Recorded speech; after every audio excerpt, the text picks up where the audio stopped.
عشت تجربة في كأس العالم 2006، لكن قبلها هي نعرف من خلال طبعا زميلتي مع روجيه وحكى لي تجربة فرنسية في جابون 2002 لما الفريق الفرنسي خاض كأس العالم في اليابان، وكان تذكر مليح خرج من الدور الأول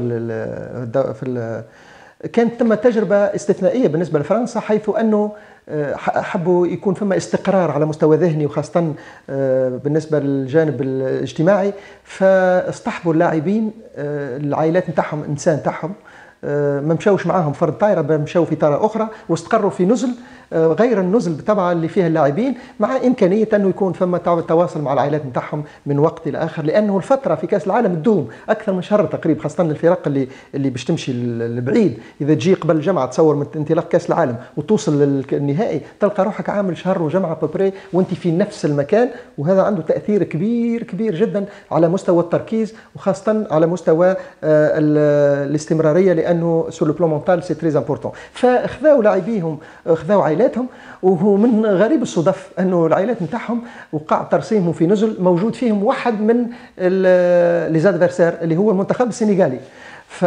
فكان فما بعض الاحيان تشكيات من النساء كونهم فما محاوله مش الاعتداء بس محاوله الاقتراب، معاكسه وكذا النساء هذوما. وبعد مظهر فرنسا تلعب مع السنغال وتخسر في الدور الاول، فكانت لي زانتربريتاسيون وكانت معناتها اون دي ريزون بور ليكال اللي كون الفريق خسر لانه عائلاتنا وكذا موجودين مع الفريق المنافس هذا. فاختيار المكان نتاع ترسيم العائلات او اصطحابهم من عدمه سي كيلك شوز دو تري امبورطون، والدراسه نتاعو خاصه اخذ القرار يكون بدقه هامه. والله صحيح كلاعب معناها عشت فترات صعاب، وديما التربصات ديما يعملوا راهو ستريس، وديما يفدوا الملاعب خاطر ما نحبوش الحسرة احنا فهمني. لكن كي تبدا عندك إشيونس معينة وحاجة امبورطونت كيما هكا بصيف عليك باش خاطر مش كيما كوب دي موند كيما باش تلعب كوب دافريك الساعة هذيا أول حاجة، مالغري كو الكوب دافريك زاد عنده قيمة معناها على الشير انترناسيونال، لكن الكوب دي موند راهو حاجة أخرى معناها. دونك لازم تصير تضحيات.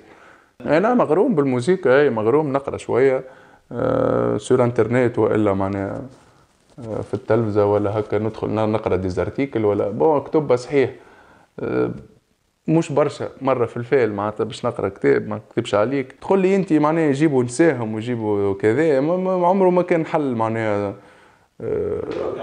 اي في الاوروب يعملوا فيه، لكن شفت معناتها فرنسا في المونديال في 2006 ولا حاجه هكا كي هزوا نساهم ولا 2002 هذيك فوالا معناها عمرها ما كانت حاجه فهمتني. انت مشكلة العبد ومشكلة عقليه، راهو مشكلة الناس كيفاش تاخذها. احنا اليوم كان نجيو نحكيو في تونس ونقولوا منتخب باش يهز نساهم معاه، تشوف الدنيا لما تقف وما تقعدش. انا توا كملاعبي ما يبدا ستاج طويل كان في عائلتي كهو، انا كهم في عائلتي تكون معايا هذاك بون.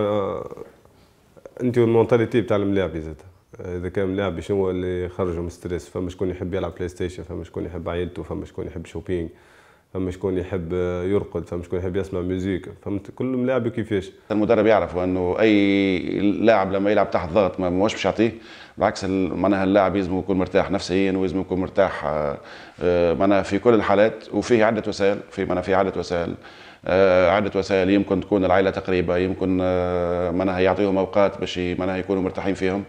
وما انا ما نظنش وان الاطار الفني والمسؤولين بعيدين على هالامور هذه.